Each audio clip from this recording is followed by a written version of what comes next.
Bismillahirrahmanirrahim. Bismillahirrahmanirrahim.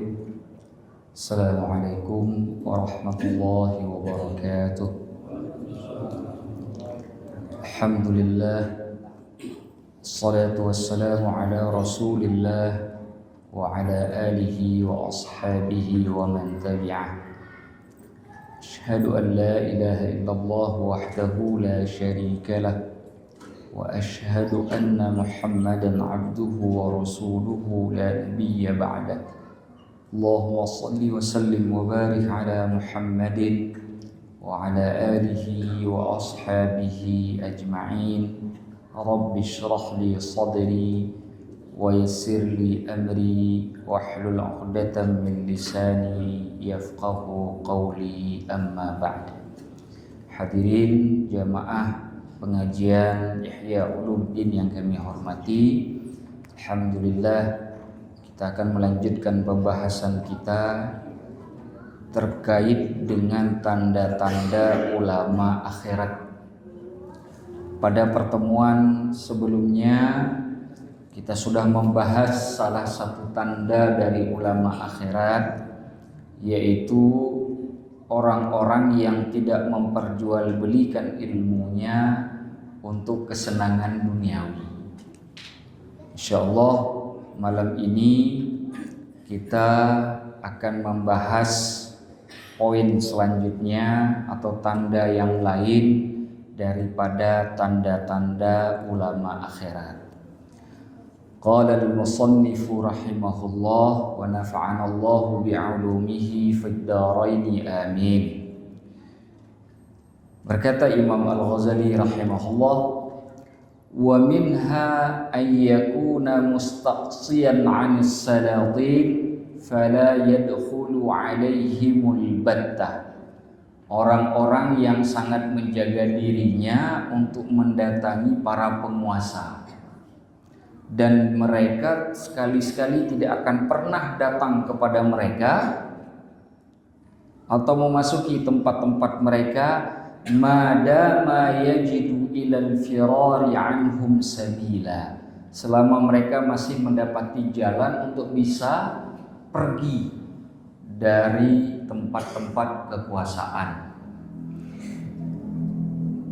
Persoalan ini sudah pernah saya jelaskan, bahwa pembahasan ini tidak bisa dipahami secara tekstual. Karena kalau kita pahami secara tekstual ini berbahaya.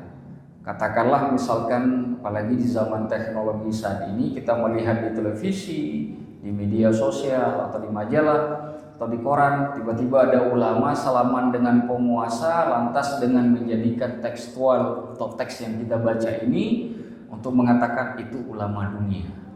Belum tentu seperti itu.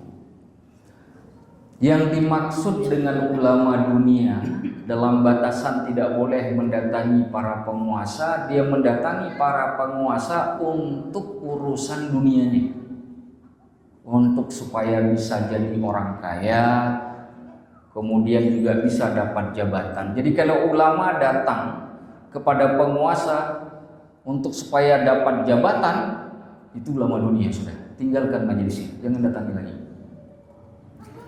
Kenapa?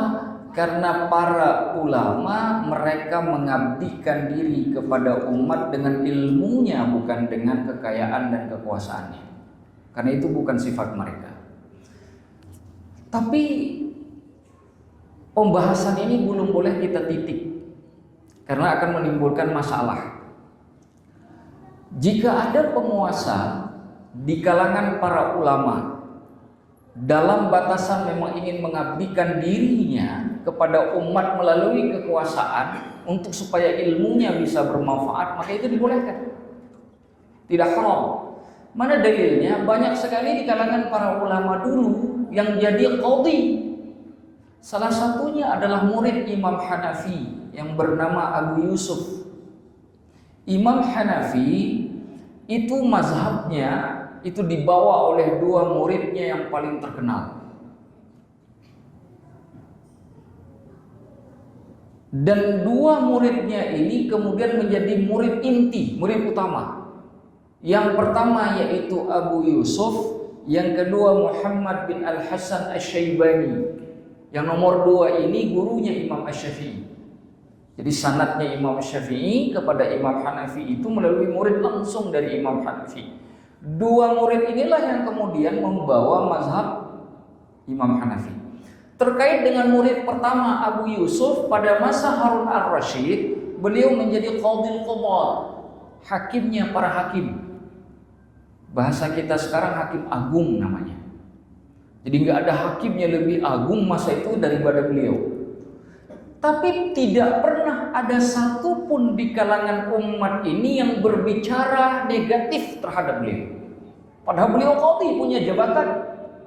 Tidak ada satupun yang berbicara beliau tidak tawadhu dengan sebab jadi qadhi, beliau kemudian sudah memperjualbelikan hukum Allah. Tidak ada satupun ulama. Malah sebaliknya, banyak sekali para ulama yang kemudian memuji kehebatan beliau. Saya pernah cerita di tempat ini. Ketika datang beliau bersama dengan Harun ar-Rasyid ke kota Madinah, keluar orang dari rumahnya di kota Madinah. Bukan ingin ketemu Harun ar-Rasyid, tapi ingin ketemu dengan Abu Yusuf. Mereka dengar di Irak ada ulama besar dari mazhab Hanafi. Kita tahu di Madinah ulamanya mazhab Maliki. Nah, itu dulu, Pak. Jadi mentang-mentang saya Syafi'i, kalau datang ulama Maliki saya tolak. Nggak boleh begitu. Itu dulu orang Madinah itu mazhabnya Maliki. Datang Abu Yusuf yang mazhab Hanafi diterima. Malah berlomba-lomba orang keluar ingin bertemu. Kita kalau mazhab kita Syafi'i, datang orang Maliki, bukan ulama saya itu. Jadi orang Hambali kalau datang ulama Syafi'i, bukan ulama saya itu. Ini kesombongan. Inilah yang merusak agama, itu yang model-model begini. Penyakit di masyarakat. Dan itu harus kita cabut. Semua mereka adalah ulama kita. Selama mereka tidak memperjualbelikan agamanya untuk kekayaan mereka pribadi atau mencari kesenangan duniawi melalui kekuasaan. Kenapa itu kemudian menjadi aib besar? Karena kekuasaan kalau kita bicara dalam konteks hari ini itu bukan milik penguasa tapi milik rakyat. Ketika ulama datang kepada penguasa untuk mencari kekuasaan, dia datang minta kekuasaan kepada orang yang tidak punya kekuasaan. Karena yang punya kekuasaan itu adalah rakyat. Maka saat itulah kemudian dia sudah memperjualbelikan ilmu yang maha dahsyat itu, yang punya kedudukan istimewa dalam pandangan Allah, untuk urusan yang sangat sepele. Maka ada satu ungkapan yang sangat masyhur di kalangan ulama tasawuf itu. Walaupun ada orang yang terkenal, yamla'ul arda was sama. Dalam kalimat yang lain, yamla'us syarqa wal gharb. Terkenalnya itu sampai ke timur dan barat. Terkenal betul. Semua orang membicarakannya, tapi di dalam pandangan Allah tidak dihitung walau bijanahi ba'udah, walaupun dengan timbangan sayap semut, sayap nyamuk. Sayap nyamuk. Sayap nyamuk itu kalau ditimbang 0,00000 sekian gitu. Itu pun nggak dianggap oleh Allah. Walaupun dia sangat terkenal di dunia, nggak dianggap oleh Allah. Makanya kan ada kalimat kam min ma'rufin majhulun fis sama wa kam min majhulin fil ardi ma'rufun fis sama. Berapa banyak orang yang terkenal di dunia tidak dikenal oleh penduduk langit. Tapi berapa banyak yang tidak dikenal oleh penduduk bumi ternyata masyhur namanya di kalangan penduduk langit. Itu kalimatnya itu. Maka kembali ke konteks pembicaraan tadi, kalau ada ulama yang kemudian jadi pejabat atau penguasa, kita tidak boleh langsung menghukumi bahwa itu ulama dunia. Kecuali kita lihat bahwa dia memang sudah memperjualbelikan hukum-hukum Allah. Dulu sebelum jadi menjabat, haram. Begitu sudah menjabat, yang dulu dia haramkan dia halalkan sendiri. Nah itu jadi masalah itu. Itulah ulama dunia itu. dalam konteks pembicaraan Imam Al-Ghazali. Konteksnya itu ulama dunia. Ada sebuah hadis, tapi memang hadis ini dipandang oleh ulama dhaif, tetapi maknanya sangat istimewa. Katakanlah itu bukan hadis, tapi kalimat hikmah, kira-kira begitu. Di antara kalimatnya begini: jangan belajar kepada orang alim kecuali dia mengajak kamu dari 5 hal kepada 5 hal. Jangan belajar kepada seseorang yang menyebut dirinya alim kecuali kau temukan dalam pengajiannya dia mengajakmu dari 5 hal kepada 5 hal. Salah satu di antara 5 hal yang dia ajak itu adalah mengajak supaya dia kemudian tidak lagi mencintai dunia, tapi kemudian menjadi zuhud. Itu salah satunya itu. Tidak lagi mencintai dunia, tapi mengajak orang dalam pengajiannya kepada zuhud. Zuhud bukan berarti miskin. Saya ulangi lagi, banyak sekali orang yang salah paham tentang zuhud. Dikira kalau zuhud udah miskin. Miskin udah zuhud. Seakan orang kaya tidak bisa zuhud. Utsman bin Affan itu nggak bisa zuhud. Abdurrahman bin Auf itu nggak bisa zuhud. Bukan begitu. Zuhud itu artinya kekayaan yang dia miliki tidak lagi mencantol di dalam hatinya, tapi hanya berada di batasan tangannya saja. Maka dia menggunakan kekayaannya hanya untuk keperluan hidupnya yang sederhana, selebihnya dia berjuang di jalan Allah. Ini yang kata Allah, orang-orang yang kemudian dibeli oleh Allah harta mereka, jiwa mereka. Dengan apa Allah membelinya? Dengan surga. Allah tidak hanya membeli diri kita, tapi juga membeli harta yang diberikan kepada kita. Itu harta Allah. Tapi Allah beli, udah diberikan, dibeli lagi oleh Allah. Tapi Allah membelinya pakai surga yang lebih besar. Dalam bahasa yang sederhana, maka jika ada kemudian orang yang berkuasa di kalangan para ulama, selama dia masih mengabdikan dirinya kepada umat sesuai dengan poros keilmuan yang dibenarkan oleh agama, maka tidak boleh disebut sebagai ulama dunia. Karena kalau tidak, Abu Yusuf akan kita hukum sebagai ulama dunia. Qadhil Qudat, ulama besar. Bahkan di dalam kitab disebutkan beliau itu sudah sampai pada tingkatan mujtahid mutlak. Itu Abu Yusuf itu. Mujtahid mutlak artinya sudah bisa bikin mazhab sendiri. Sudah mampu bikin mazhabnya sendiri. Mazhab itu artinya pandangan, pemikiran terkait dengan hukum-hukum Islam. Itu mazhab artinya. Jadi mazhab itu bukan ormas. Mazhab itu bukan kelompok tertentu, jangan salah bayangkan. Jadi kalau dibilang ini orangnya mazhab Syafi'i, kayak kita nyebut ini NU, ini Muhammadiyah, bukan, nggak sama. Mazhab Syafi'i artinya orang yang mengikuti pemikiran dan usul-usul fikih yang diturunkan dari Imam Asy-Syafi'i. Itu maksudnya. Bukan ormas itu. Karena ada orang berpikir ini orang mazhab Syafi'i sepertinya pun ormas. Gak sama.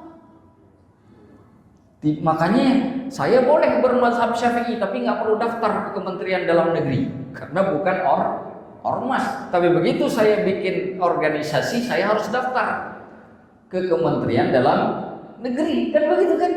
Pola hukumnya kan begitu. Nah, itu harus kita pahami.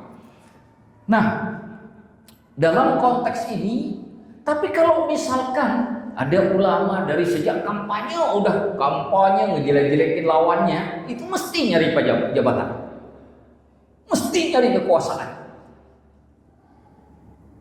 Kampanye ngejelek-jelekin lawannya, itu mesti cari jabatan, itu mesti nyari uang, itu mesti nyari ketenaran. Sudah pasti. Kenapa? Karena jalurnya salah.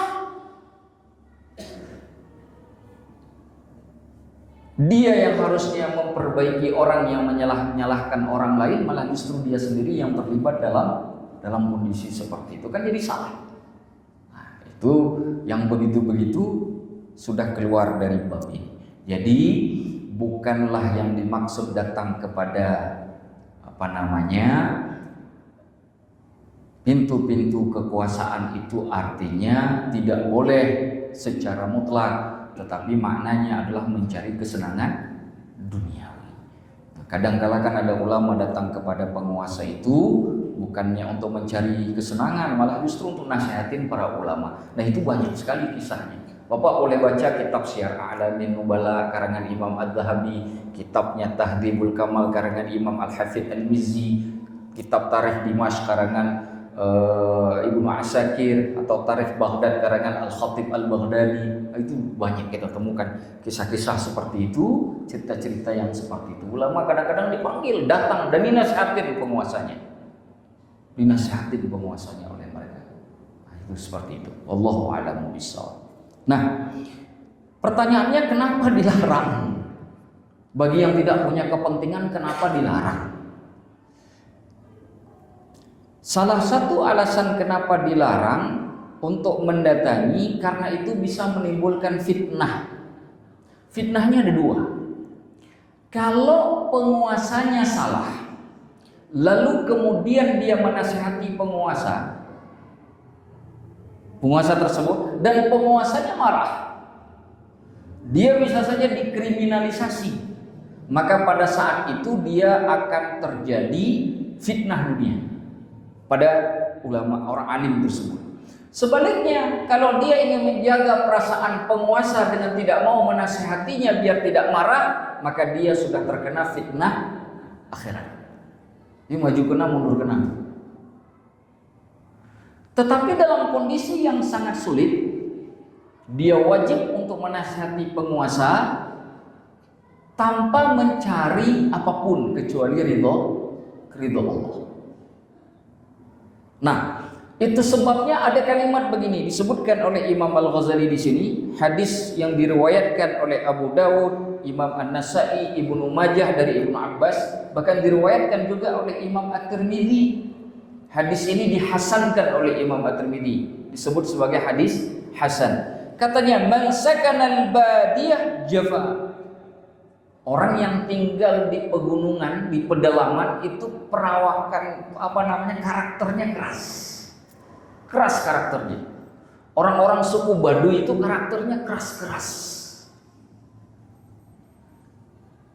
Kalau di kita ini kan, kalau kita pergi lihat ada orang yang masih tinggal di pedalaman kayak di hutan-hutan, itu perawakannya keras, karakternya keras.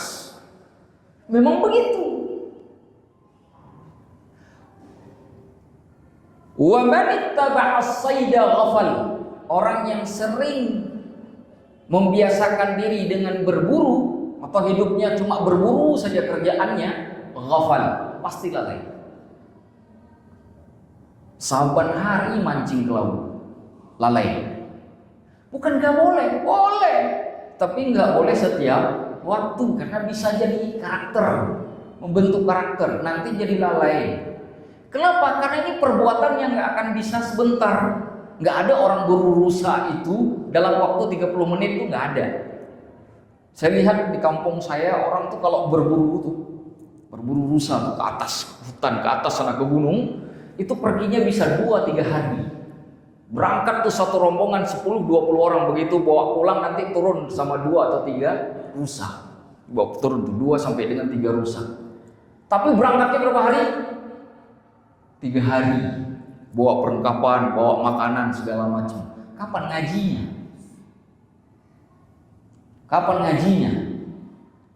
Kapan ke masjidnya? Nah, kalau terus-menerus ngelakuin begini kan jadi lalai itu. Betul tidak, Pak? Nah, itu dia. Itu maksudnya. Waman atas sultan naftatan. Barang siapa yang datang kepada penguasa, maka akan dapat fitnah. Itu kata Rasulullah. Ini hadisnya hasan kata Imam At-Tirmidzi. Di dalam hadis Imam Muslim, hadisnya sahih diriwayatkan dari Ummu Salamah, di mana Rasulullah mengatakan begini. Sayakuna 'alaikum umara ta'rifuna minhum wa tunkirun. Akan ada penguasa nanti, kata Rasulullah. Jadi ini bukan masa Rasulullah, berarti masa sudah Rasulullah termasuk masa kita. Akan datang satu masa di mana kalian akan punya pemimpin, ta'rifuna minhum wa tunkirun. Kalian tahu pemimpinnya itu, wa tunkirun, tapi kalian mengingkarinya. Faman ankara faqad bari'a, barang siapa yang mengingkari perbuatannya maka dia sudah melepaskan diri, seperti Allah melepaskan diri dari kejahatan. Ketika Allah mengatakan inni bari'um mimma taf'alun, karena dalam Al-Qur'an aku berlepas diri. Bahkan itu perkataan itu juga dikatakan oleh syaitan itu, yang Allah ceritakan dalam Al-Quran menunjukkan pada hari kiamat. Ketika kita bilang, ini gara-gara iblis, ya Allah, saya nggak sholat ini gara-gara iblis. Kenapa? Dia yang goda saya, kata iblis. Gak ada urusan sama saya, salah kamu sendiri. Kenapa dulu ketika saya rayu, kamu mau? Iblis pun berlepas tangan saat itu di hari akhirat. Tidak mau ikut campur. Salah kamu sendiri, kenapa ngikut? Makanya kalau ada teman ngajak mabuk, itu kita minta pertanggungjawaban, dia bilang nanti ke kita, salah kamu sendiri diajak mau ikut. Nanti dia ngomong begitu tuh ke kita tuh. Padahal di dunia diajak tuh. Udahlah, masa sok alim banget lah. Tiap hari ke masjid gak capek apa?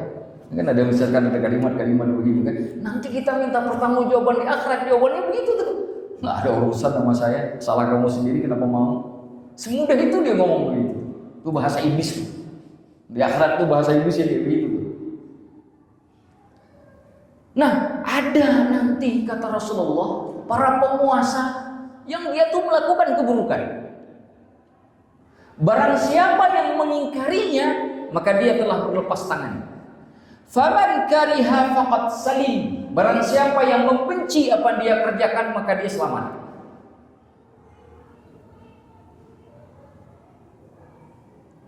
Jadi ini bukan urusan partai. Saya ini partai begini. Nggak ada urusan itu. Kalau salah ya salah, partai apapun, baju apapun. Dan dalam urusan kemungkaran kan 3 tingkatan yang Rasulullah. Itu hadisnya sahih kan. Man ra'a minkum mungkaran falyughayyirhu biyadihi. Kalau ada kemungkaran kita lihat, maka kita cegah dengan tangan.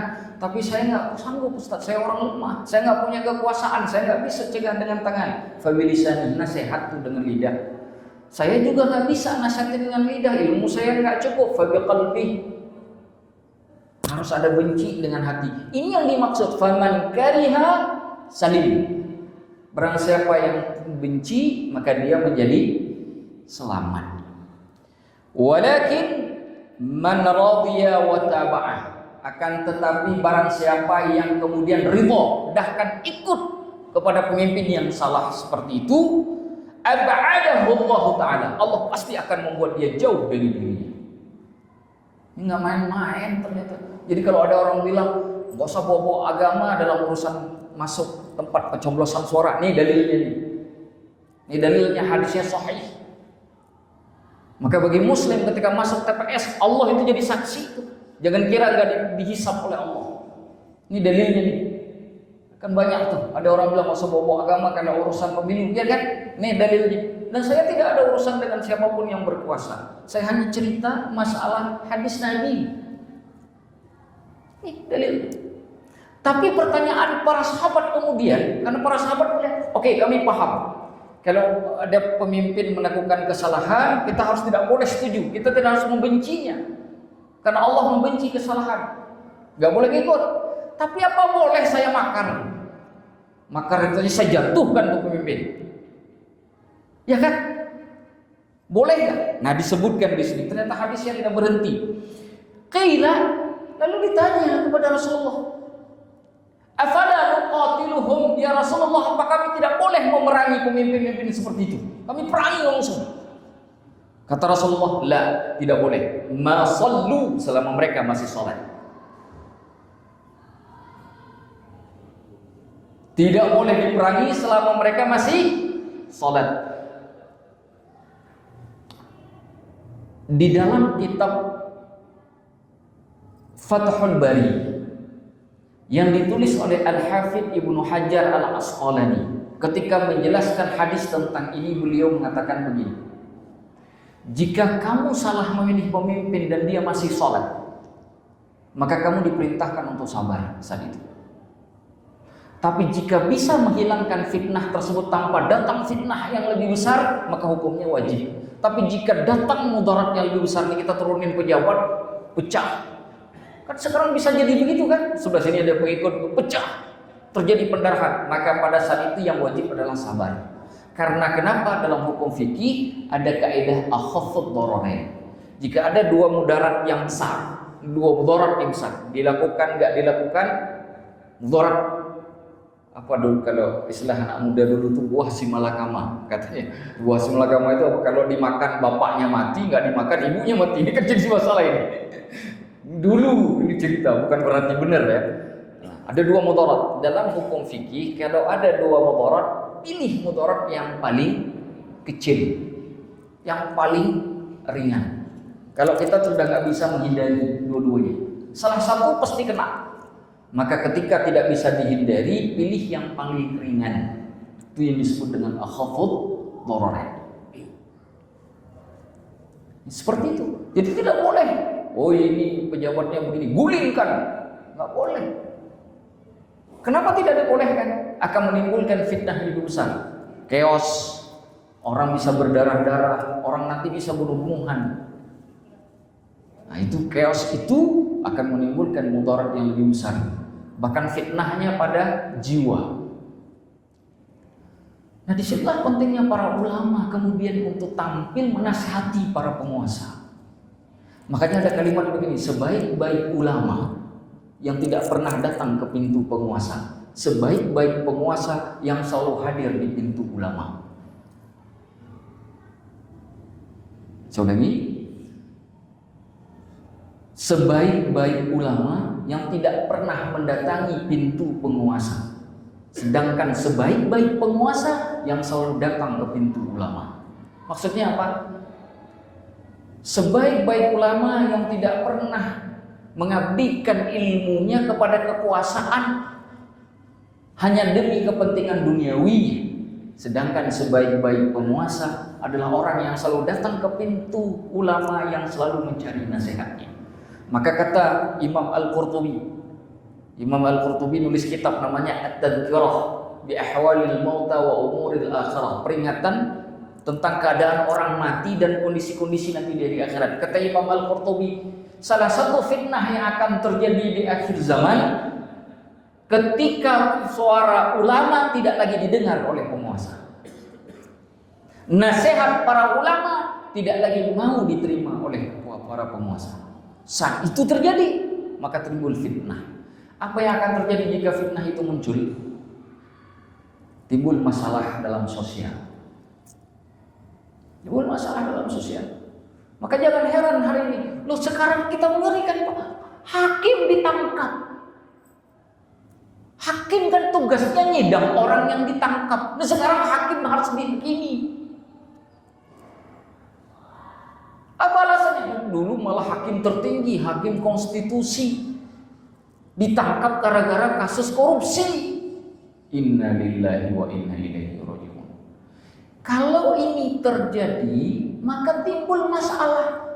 Maka lihat, di dalam struktur masyarakat di negeri manapun, bukan hanya negeri kita, seluruh dunia. Kalau sudah banyak kasus kriminalitas, sudah banyak kesenjangan antara kaya dan miskin, mesti hukumnya mati. Di tempat itu, di negeri itu, mesti hukumnya bermasalah. Timbul masalah sosial. Kalau sudah banyak orang yang kemudian carut marut secara sosial, pasti hukumnya tidak berjalan, hukumnya tidak bekerja.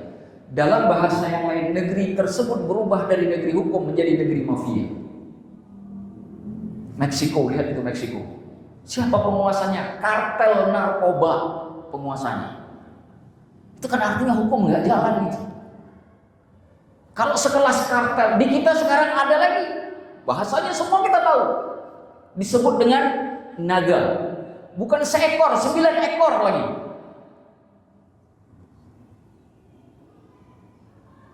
Nggak mungkin itu ada kalau hukumnya jalan. Kenapa? Tidak boleh ada kesenjangan antara orang kaya dengan orang miskin, itu tidak boleh. Agama tidak membolehkan, hukum kita juga tidak membolehkan. Jadi hukum kita di Indonesia itu sama dalam hal ini dengan hukum Islam. Tidak membolehkan adanya kesenjangan sosial. Gak boleh ngerampok lahan rakyat, gak boleh. Haram. Ini yang saya maksud, orang hebat di dunia tapi nggak dikenal oleh penduduk lagi. Nah, kita berharap kepada Allah, siapapun yang berkuasa di negeri kita, Allah berikan petunjuk untuk mencintai orang-orang lemah, orang-orang miskin di negeri kita. Karena itulah salah satu cara supaya turun rahmat Allah. Kalau Allah cabut rahmatnya dari satu negeri, maka kita akan lihat dua masalah besar dalam negeri itu. Satu, akan banyak terjadi bencana alam. Karena Allah kan marah, Allah kirim bala tentaranya yang bernama gunung. Allah kirim bala tentaranya yang bernama hujan. Allah kirim bala tentaranya yang bernama air laut. Allah kirim bala tentaranya yang bernama tanah yang bisa terjadi longsor dan lain sebagainya. Akan terjadi banyak bencana alam. Yang kedua, bencana sosial. Maka kata Rasulullah dalam hadis Muslim, apa salah satu tanda sosial yang paling mengerikan nanti di akhir zaman? Kata Rasulullah, kathural harj. Para sahabat bertanya, wa mal harju ya Rasulullah? Harj itu apa ya Rasulullah? Kata Rasulullah, al-qatlu, pembunuhan. Banyak terjadinya pembunuhan. Saya lihat Pak di YouTube, anak bakar rumahnya gara-gara ayahnya nggak mau beli motor. Minta NMAX nggak dibeliin sama bapaknya, dibakar rumah ayahnya. Innalillah. Wah, ini kita hidup bagaimana? Berarti ini benar-benar zaman fitnah. Bagi yang sedang menuntut ilmu istiqomah beribadah, di akhir pertemuan ini saya ingin bacakan satu hadis Nabi dari musnadnya Imam Ahmad bin Hanbal, di mana Rasulullah bersabda, ini hadisnya hasan, al-ibadatu fil fitnah, ibadah pada zaman fitnah, kal hijrati ilaih, itu fadilah dan pahalanya sama besarnya seperti hijrah pada masaku, kata Rasulullah. Jadi 1 rakaat hari ini itu jauh lebih besar daripada 1 rakaat zaman Rasulullah, karena fitnah ini kurang menurut Nabi. Karena kalau fadilahnya nggak diangkat nih, kita nggak masuk surga nih nanti. Kenapa? Fitnahnya itu nggak cuma, kalau dulu kan fitnah di luar rumah, sekarang di kamar fitnah yang bernama handphone itu tuh, internet itu tuh. Meskipun juga ada hal positif, tapi kan bisa juga jadi fitnah. Sudah masuk ke dalam kamar, nggak perlu lagi buka pintu, dia masuk sendiri. Nggak minta izin lagi. Dulu orang masuk rumah kita pakai assalamualaikum, dia masuk nggak pakai assalamualaikum. Nah, kita berharap kepada Allah, semoga ibadah kita yang istiqomah ini dihitung seperti pahala hijrah. Karena kenapa Pak? Orang-orang yang ikut perang Badar itu adalah orang yang hijrah kebanyakan. Orang muhajirin, orang yang hijrah bersama Nabi, diampuni dosanya 100%. Maka Nabi sangat tersinggung kalau ada orang ngomong yang negatif kepada orang-orang yang syahid di perang Badar. Nabi marah. Kenapa? Karena dosa mereka sudah diampuni semuanya oleh Allah. Itu nilai yang ingin kita inginkan. Jadi semoga istiqomah kita bisa membawa kita kepada fadilah tersebut. Dan yang paling penting lagi, mari kita bersaudara, yang salah kita nasihati, jangan dicaci. Yang salah kita nasihati, jangan dicaci. Kalau dicaci nanti takutnya dia akan pergi, dia melihat kebaikan itu menjadi keburukan. Maka yang salah kita nasihati, yang sudah baik kita terus genggam tangannya agar dia bisa terus istiqamah. Saya kira ini saja barangkali yang bisa saya sampaikan. Jika ada pertanyaan, masih ada waktu sekitar 10 menit, bisa ada. Terima kasih pada Ustaz Amrisa. Pada jamaah dari materi yang disampaikan, ada yang mau ditanyakan, dipersilakan 2 pertanyaan. Yang pertama dulu, silakan.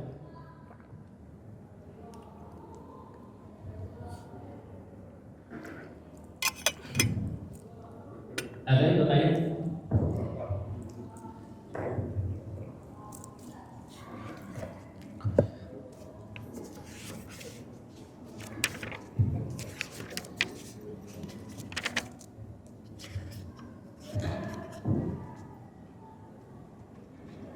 Bismillahirrahmanirrahim. Assalamualaikum warahmatullahi wabarakatuh. Waalaikumsalam warahmatullahi wabarakatuh. Nah, ini juga bingung. Jadi gini Ustaz, tadi saya ada yang agak sedikit bagi saya itu masalah makar. Masalah apa? Makar. Makar ya. Makar. Selama dia masih sholat, maka secara itu tidak diperbolehkan. Tapi kalau misalnya mudaratnya orang bersangkutan banyak itu misalnya pemimpin tersebut, ya karena misalnya banyak yang kita temui banyak itu, sementara dia sudah tahu tindak laku dari sholat tersebut. Apakah kita sebagai akar rumput muslim yang kelihatannya memang melihat secara faktual itu diperbolehkan? Karena kalau bicara patokannya sholat, ya walaupun itu kuat tidak ada di situ tersebut, tetapi ada hal-hal yang bagi saya pribadi kayaknya masih belum sangat baik. Iya. Ya, terima kasih itu aja. Ini pertanyaan ya, bukan negosiasi ya. Murni pertanyaan ya. Baik, saya jawab ini dulu Pak ya. Baik. Sepakat semua ulama Pak, tidak ada perbedaan. 4 mazhab semua. Karena kan masalah kepemimpinan ini babnya bab fikih. Semua sepakat. Kepada pemimpin yang masih sholat diharamkan untuk diturunkan apabila menimbulkan mudarat yang lebih besar. Chaos kayak tadi itu diharamkan. Tapi kalau kemudian diturunkan dalam batasan tidak menimbulkan mudarat, dan itu pernah kita lakukan di Indonesia, ya kan? Dibolehkan. Bahkan hukumnya malah jadi wajib kalau tidak memberikan mudarat. Kalau memberikan mudarat yang lebih besar, itu hukumnya jadi haram, Pak. Nah sekarang mengukurnya bagaimana? Tidak bisa kita orang awam ini yang mengukur. Karena kita yang mengukur, sebelah sana mengukur juga, Pak. Masyarakat sini ngukur, semua orang ngukur, akhirnya turun semua, chaos Pak, pasti ada korban jiwa. Maka ini ukurannya bukan di kita, ukurannya misalkan kalau di sistem kita ya, para anggota dewan, para hakim, para orang alim ulama, itu ukurannya. Tidak boleh semua orang kemudian berijtihad dalam bab ini. Kalau semua orang berijtihad, nanti semua orang jadi orang alim nanti. Itu berbahaya. Nanti begitu naik pemimpin yang kedua, didemo oleh orang yang lain lagi. Akhirnya sampai kapanpun kita pernah jadi punya pemimpin.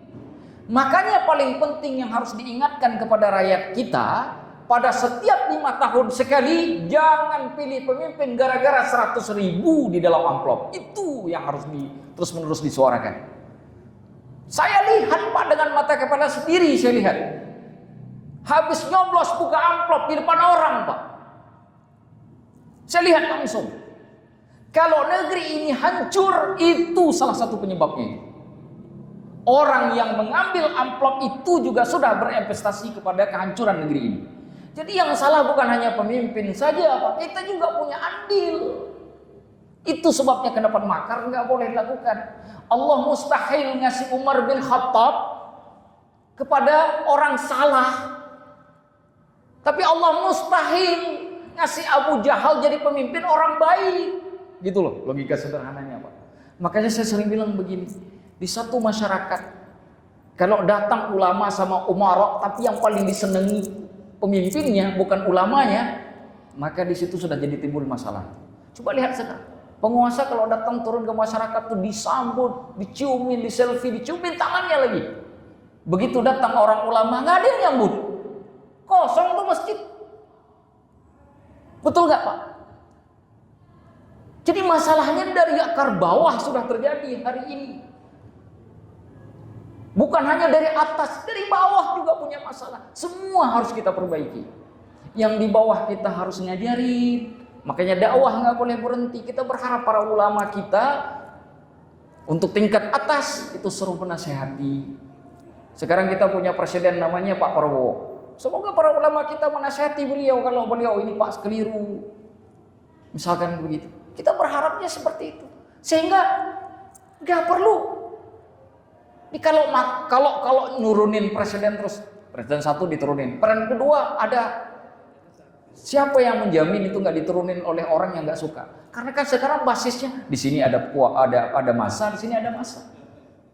Kita nggak akan pernah Makanya Rasulullah ngasih batasan.